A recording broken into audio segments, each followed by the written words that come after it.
La semaine dernière, j'avais fait une vidéo où je parlais de l'état calamiteux de la droite en France et j'avais parlé du fait que Monsieur Éric Ciotti, donc le président des Républicains, qu'il avait décidé, qu'il avait déclaré qu'il allait soutenir le Rassemblement National, le parti de Jordan Bardella, dans les élections législatives qui ont été provoquées à la hâte après la dissolution de l'Assemblée nationale par le président de la République. Euh, Il y a eu que des rebondissements, hein, vraiment. Je vous le disais, on vit dans la meilleure ligne temporelle aujourd'hui. Il y a des mèmes de ça parce que c'est quelque chose qui est assez incroyable, hein. Les rumeurs selon lesquelles Madame Valérie Pécresse aurait baffé Monsieur Éric Ciotti, ce que je trouve que c'est n'importe quoi, je ne pense pas, parce que sinon, clairement, il pourrait la poursuivre en justice. Non, je pense pas que c'est arrivé, mais c'est quand même très intéressant, c'est super drôle tout ce qui se passe, c'est n'importe quoi. On a Ciotti qui est perché comme ça, qui parle aux journalistes, il leur dit ah bah je suis chez moi, je travaille. Voilà, on a eu plein de trucs comme ça qui sont super marrants. J'espère que ça va continuer, et là justement, on a eu encore d'autres éléments. Donc là, c'est fait, il a balancé, donc hier le 18 juin, voilà, la symbolique de l'appel du 18 juin, je pense. Vu le côté dramatique de la vidéo, je pense que ça doit jouer. Donc il a fait une vidéo, donc voilà, pour appeler comme ça à l'union des droites. On va voir ce qu'il a à dire. Je pense pas qu'on va regarder toute la vidéo, ce n'est pas très intéressant, mais voilà, on va se poser la question, on va essayer d'y répondre. Est-ce que Ciotti a bien agi? Alors, je ne veux pas vous donner une réponse de Normand, je ne veux pas faire alors oui et non, sauf que il y a plusieurs aspects, il y a plusieurs critères qu'on peut utiliser pour répondre à cette question. On va voir ça tout de suite. Le 11 juin dernier, j'ai pris une décision majeure, celle d'assumer l'union des droites. Une décision rapide, mais réfléchie, qui certes a pu heurter certains d'entre vous. Face à l'urgence de la situation, devant les périls que rencontre notre nation, j'ai décidé. J'assume ce choix. Alors, c'est pas que ça a heurté certains des Républicains, puisque là, clairement, il s'adresse, c'est une vidéo qui est faite qui est bien sûr publiée donc en public sur Twitter, mais par contre c'est essentiellement, là je sais pas si ça se voit, mais c'est essentiellement envers les gens qui sont politisés, les gens qui font partie des Républicains. C'est pas qu'il a heurté certaines personnes, c'est que il a dressé la quasi-totalité des Républicains contre lui. Parce que voilà, ils ont fait une réunion, donc les cadres du parti Les Républicains, ils avaient fait une réunion pour pour déclarer sa destitution en tant que président, parce que c'est le président. Et d'ailleurs, regardez, c'est très intéressant dans sa communication là. On va dire, il est très insistant là-dessus, hein. C'est les vidéos de communication, à chaque fois, on le voyait dans ce bureau-là. Ce bureau, c'est le bureau des Républicains. Ah, c'est son bureau, en fait, c'est le bureau du quartier général des Républicains à Paris. Donc voilà, c'est pour dire, voilà, bon, je suis quand même président. Il me semble que c'était le Conseil d'État, je me rappelle plus si c'était oui, c'est sûrement le Conseil d'État qui avait déclaré que Monsieur Ciotti était toujours président de son parti, que d'après les statuts du parti, en tant qu'association, d'après ces statuts-là, la réunion qui s'est tenue pour le destituer, pour décider qu'il ne serait plus président, et cette réunion a été complètement invalidée, ce qui fait que de facto, là, juridiquement, bah oui, il est toujours président des Républicains. Les cadres qui sont inférieurs, donc c'est N-1, N-2, bah, ils ont beau dire ce qu'ils veulent, il reste quand même, le président. Et ça, regardez d'ailleurs, il a mis, donc en termes de communication, je vous ai dit que c'était son bureau à Paris, c'est le bureau dans lequel il était quand il était perché face aux journalistes, il leur disait ah, je suis chez moi, je travaille. C'était super marrant. Bah là, regardez, c'est quand même le logo des Républicains. Il a été publié avec son compte officiel. Je vous rappelle que les élus, ils sont quand même tenus à un respect, on va dire, des lignes idéologiques de leur parti. Or là, il a complètement dévié. Donc on va voir, on va essayer de répondre à la question plus tard. Pour l'instant, je vous propose de continuer à visionner la vidéo. Nécessaire à notre famille politique, indispensable à nos idées, vital pour notre pays, car face à nous se dresse un terrible danger. Une extrême gauche disciplinée, mobilisée, organisée. Une extrême gauche qui s'apprête à prendre le pouvoir. Un alliage dangereux où se mêlent des fanatiques, des antisémites, des factieux, tous camouflés derrière les oripeaux d'une social-démocratie en lambeaux. Le risque est trop grand et chacun d'entre vous doit le mesurer. Est-ce que le Rassemblement National compte dans ses rangs des gens qui sont favorables à la social-démocratie. Enfin, social-démocratie, en gros, pour vous faire simplement, c'est OK, capitalisme, mais État-providence qui est là pour intervenir dans l'économie, régler des inégalités. Et surtout, la social-démocratie, c'est clair, c'est le centre-gauche. Donc là, je me demande un petit peu de quoi il parle. Le risque est trop grand pour ne pas accomplir notre devoir en refusant l'impasse d'un camp présidentiel paralysé et déclinant, en refusant les extrémistes et les radicaux. Nous accomplissons. En refusant les extrémistes et les radicaux, il s'allie quand même à un parti qui est qualifié d'extrême droite par la moitié des gens qui habitent en France. Hein. Donc c'est bien. Enfin, moi-même, je ne suis pas parti. Moi, je suis contre l'idée. Enfin, c'est pas que je suis contre, c'est que moi, je ne dis pas extrême droite ou extrême gauche parce que je n'ai pas envie de me positionner en antagoniste. Moi, j'essaie d'être le plus apartisan possible. J'essaie pas d'être objectif. J'essaie d'être apartisan, de ne défendre aucun parti. Sauf que le fait d'aller vraiment à fond dans la dédiabolisation comme il est en train de le faire, je suis pas sûr que ça peut convaincre. Et c'est pour ça que je vous dis que là, vraiment, selon moi, il s'adresse réellement aux militants, aux anciens de LR, aux gens qui hésitent, qui sont de droite, mais qui ne veulent pas voter pour le Rassemblement national. Bref, les gens qui sont vraiment le cul entre deux chaises. Il s'adresse vraiment à ces gens-là hein, dans cette vidéo. Notre devoir. Alors, dans le cadre de ces prochaines élections, qui seront si déterminantes pour la France, pour son avenir, pour son économie, pour nos enfants, oui, nous avons choisi une alliance électorale avec le Rassemblement national. Les Républicains demeureront un grand parti de droite indépendant. Avec notre histoire, notre singularité, notre enracinement, nous sommes fiers de qui nous sommes. C'est-à-dire une droite qui a toujours cherché à faire rimer autorité, liberté et responsabilité. Nos responsabilités, nous les assumons aujourd'hui en nous mettant au service du pays. Avec la nouvelle majorité parlementaire, une majorité de droite, enfin, une majorité patriote, enfin, nous refusons le déclin. Nous refusons le déclin de notre pays, de notre grande et belle nation. Voilà, bon, ça sert à rien de regarder jusqu'au bout, ça reste une vidéo qui a été réalisée par des équipes de communication, donc bon, c'est pas très intéressant de continuer à regarder. Voilà, donc il dit assumer le choix de l'union des droites. Hein. C'est bon, je suis pas... je n'en suis pas convaincu parce que là, concrètement, la droite n'a pas besoin d'union. Enfin, le nouveau Front Populaire, le parti de gauche, il y a vraiment une raison précise pour laquelle ils se sont rassemblés. C'est pour éviter qu'on ait un gouvernement qui soit dirigé par Jordan Bardella. C'est tout. Mais il n'y a pas nécessairement d'ambiguïté. Donc, voilà, on peut en penser ce qu'on veut. Moi, je pense que Éric Ciotti... Alors bon, est-ce qu'il a bien agi? Donc la vidéo n'est pas terminée, on a d'autres choses à voir par la suite. Mais Éric Ciotti, là, on va se placer du côté des militants.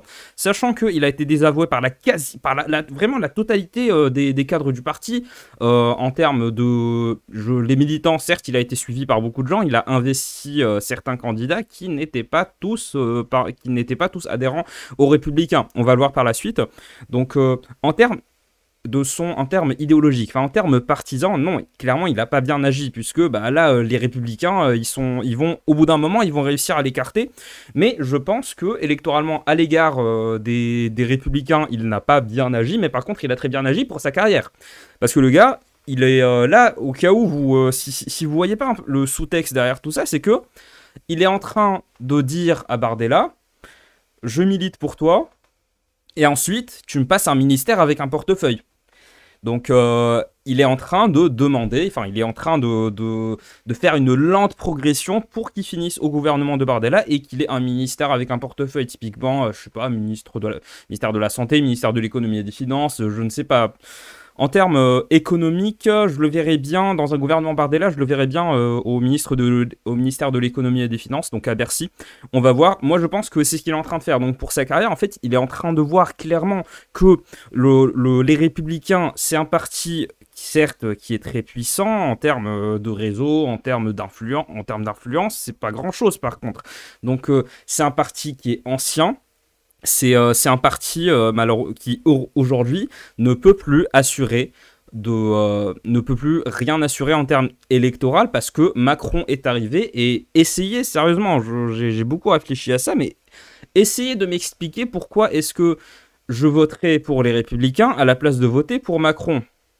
La question ne se pose pas aujourd'hui vu qu'ils vont faire alliance. Mais en dehors de ça, vraiment, dites-moi, en termes économiques, en termes sociaux, en termes de plein de trucs, bon, certes, Macron est plus dépensier, je crois, que les Républicains, mais dites-moi pourquoi est-ce que je voterai pour les Républicains à la place de voter pour Macron? C'est impossible d'y répondre parce que leurs positions se confondent beaucoup trop. Macron, c'est quelqu'un qui vient du PS, mais il s'est placé au centre, en gros, comme alternative contre les extrêmes, ce genre de choses qui... C'est pas une revendication très valide aujourd'hui. Donc Macron est arrivé et en fait il leur a chopé la quasi-totalité de leurs revendications. Hein. Les Républicains aujourd'hui ils ont quoi? Certes ils disent on va défendre les valeurs de la République, on va défendre une France qui n'est pas trop dépensière, on va défendre le travail, tout ça voilà c'est des choses, c'est des valeurs qui sont des valeurs néolibérales qui sont mises en avant par Macron et ça fait bientôt ça va faire 2017, ouais, dans 3 ans, ouais, voilà, ça va faire 10 ans que Macron, il est là. Donc là, pardon, ça fait plus 7 ans, puisque ça sera pas un gouvernement Macron, il sera toujours président, je crois pas qu'il va abdiquer. Mais bon, bref, tout ça pour dire, ça fait 7 ans que Macron, il applique sa politique. C'est exactement une politique qui aurait très bien pu être menée par les Républicains. Peut-être à part le Covid, pendant le Covid, je ne sais pas. Peut-être que les Républicains, ils auraient été moins sévères sur le confinement, je ne sais pas. Mais bon, tout ça pour dire, il n'y a pas réellement de distinction après l'arrivée de Macron. Donc, les Républicains, clairement, ils se sont complètement écroulés. Et je pense que Ciotti, de par le fait qu'il se place clairement dans l'aile droite des Républicains, je pense qu'il a profité de la fenêtre d'Oberton pour déjà déclarer enfin que c'était quelqu'un de droite nationaliste et que c'était pas simplement un républicain. Il en a profité pour le déclarer et pour les rejoindre petit à petit, parce que Ciotti c'est quand même quelqu'un qui a dit pendant très longtemps non, jamais le Rassemblement National, jamais, plutôt la mort que le Front National, ce genre de choses. Donc il peut pas simplement d'un coup décider, comme ce que beaucoup ont fait à Reconquête, il peut pas simplement décider de migrer du jour au lendemain d'un parti à l'autre. Donc il est en train de le faire lentement et c'est là il a l'opportunité de devenir ministre. Parce que LR, certes c'est un parti qui s'est écroulé, mais ils ont quand même beaucoup de personnalités. On a Wauquiez, on a Bellamy, on a Xavier Bertrand, Valérie Pécresse, bon, ça me fait du mal de le dire, mais voilà, c'est quand même des personnalités qui sont là. Valérie Pécresse, c'est la présidente de la région de France. Pardon, la région de France. C'est la présidente de l'Île-de-France, pardon. Donc, voilà, ils ont quand même beaucoup de personnalités, mais qu'est-ce qu'on va en faire? Donc, Ciotti était constamment dans cette espèce de jeu intrapartisan où il devait se battre contre des personnalités qui sont quand même très marquées, qui sont quand même très influentes. Donc, je crois qu'il a préféré partir, sachant que le Rassemblement National, le gros défi de Bardella, ça va être de trouver des ministres, de pouvoir composer un gouvernement. Il aura la difficulté du fait qu'au RN, par rapport à d'autres partis, il y a beaucoup moins de personnalités, il y a beaucoup moins de gens qui sont assez compétents pour être ministre, et aussi la difficulté de Macron, parce que Macron, je pense qu'il va rester. Je pense que c'est les 3 années qui lui restent, là, il y tient. Donc je pense qu'il va rester, ça va être très ardu. Donc Bardella aurait tout intérêt à choisir une personnalité comme Ciotti pour devenir ministre. Il y en a un qui n'est pas trop d'accord avec moi, c'est monsieur Bruno Retailleau. Donc Bruno Retailleau, pour ceux qui ne le connaissent pas, c'est le chef du parti Les Républicains au Sénat. Donc sachant que le Sénat, il a été ça fait des décennies qu'il est aux mains des Républicains, c'est, je pense, le deuxième homme le plus influent dans la droite aujourd'hui, après monsieur Éric Ciotti. Là, le centre droit, je parle de vraiment la droite du gouvernement. Droit de gouvernement, sauf que bon, désormais, ils sont obligés de s'associer avec monsieur Macron pour faire un score dérisoire. Désolé si l'écran là il bouge, je sais pas trop comment le positionner. Alors, on va regarder ce que monsieur Bruno Retailleau a à dire. C'est qui les Républicains aujourd'hui? Les Républicains, c'est nous. Les choses sont très très claires, puisque les candidats d'Éric Ciotti en préfecture, qui se sont déclarés, n'ont pas utilisé ni le mot LR, ils ne se sont pas rattachés à LR, et ils ne sont pas rattachés non plus pour le financement à notre association de financement, mais aux amis d'Éric Ciotti, au micro-parti d'Éric Ciotti. Donc par eux-mêmes, vous voyez, ils n'ont pas revendiqué l'étiquette LR, tout simplement. Oui, bon, ça reste quand même des détails, hein, parce que monsieur Retailleau ne peut pas nier le fait que le rapport de force est là et que les tensions sont à leur comble. Hein, et ça, là, c'est même plus des tensions, c'est une guerre. Hein. Ce que Éric Ciotti a fait en termes partisans, c'est quasiment une guerre. Du coup, Ça sert à rien de chipoter, hein. Certes, les républicains, c'est eux, mais bon, la loi, enfin, la justice a tranché, monsieur Ciotti est toujours président des républicains, donc j'ai très hâte de voir comment cette affaire va se terminer. Dans tous les cas, ça a vraiment porté un coup, trop prématuré. Moi, je pense que monsieur Ciotti, peut-être qu'il aurait dû attendre un petit peu, il aurait peut-être dû s'y prendre autrement. Peut-être que c'était pas très doué. Niveau partisan, clairement, je vous l'ai dit, c'était une mauvaise idée. Pour sa personne, c'était une très bonne idée. Et pour, on va dire, pour la droite en général, moi, je pense que c'est là où je peux répondre à la question. Je pense que c'était une très bonne idée parce que enfin Ciotti, voilà, il s'assume comme étant un homme de droite nationaliste, quelqu'un qui a plus ou moins les mêmes idées que le RN et qui déteste suffisamment, qui est suffisamment opposé à la gauche pour envisager un accord avec un parti qu'il a détesté pendant des années, pendant très longtemps. Donc LR, depuis que Macron est là, voilà, LR, ils disent toujours attention, surtout pas le RN, parce que c'est un parti qui est beaucoup trop radical pour eux. On va regarder le reste.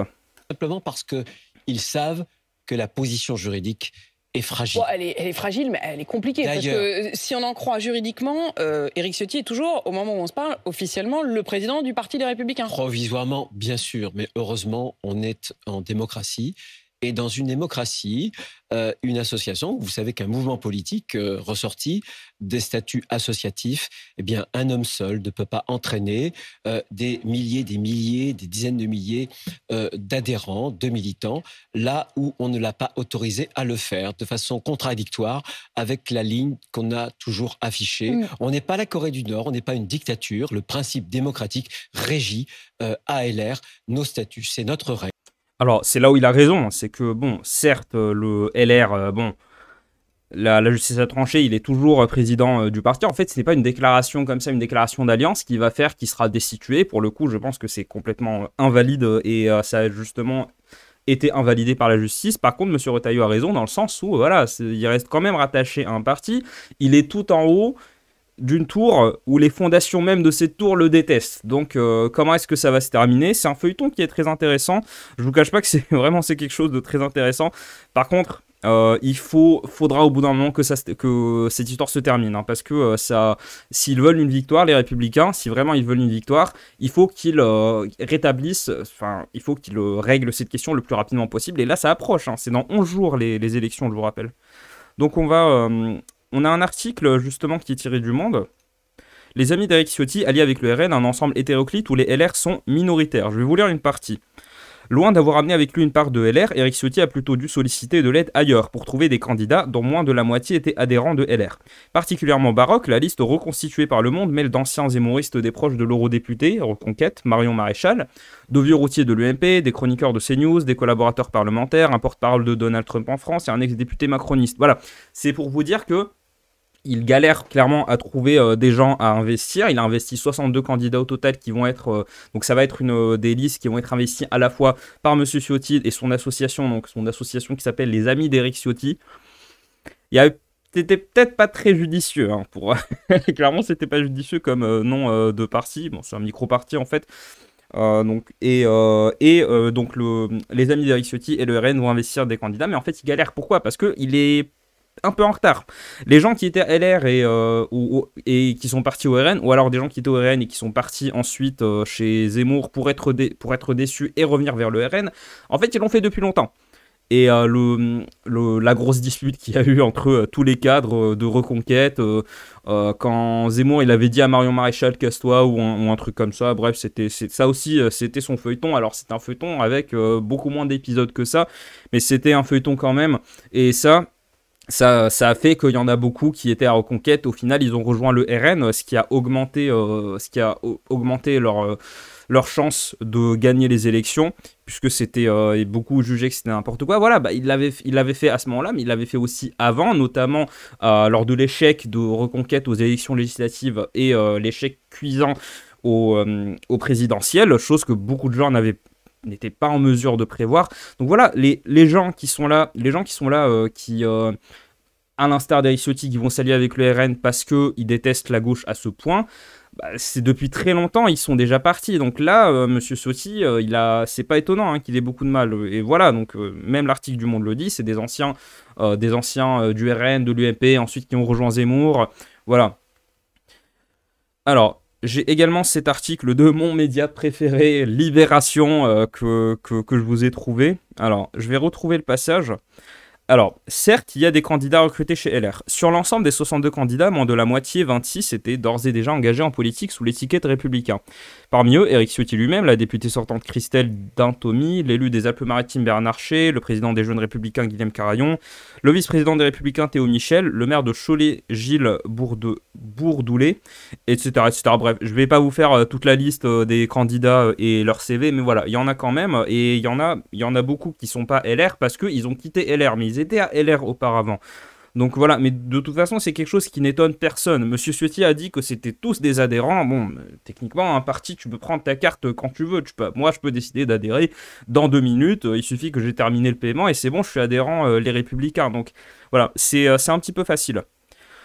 Je continue un passage de l'article. Des candidats non issus des Républicains. Dans la liste des candidats investis par Ciotti figurent aussi 15 personnalités déjà impliquées en politique, mais au sein d'autres formations ou qui étaient passées par LR, mais avaient quitté le parti. C'est le cas de la conseillère régionale d'Île-de-France, qui a goûté à toutes les nuances politiques, de l'ancien sénateur LR, l'Isérois Alexandre Lacroix, passé un temps LR, devenu coordinateur parlementaire, etc. etc.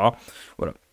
Dans le Nord, Jean-Baptiste Garde est un candidat issu des rangs du RN, ancien délégué de Circo des Républicains à Paris. Il était depuis 2020 adjoint de la maire du 9e arrondissement, mais a présenté sa démission en mai dernier après avoir décidé. Voilà, donc c'est quand même une liste assez mixte. Il y a des gens qui n'ont jamais été chez LR, il y a des gens qui sont actuellement chez LR, il y a des gens qui étaient chez LR et qui sont partis.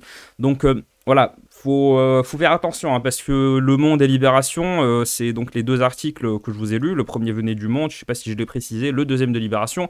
Bah ça reste quand même des médias de gauche, donc faut quand même faire attention. Ça va pas être les plus objectifs pour parler de la droite, surtout d'une figure comme Éric Ciotti.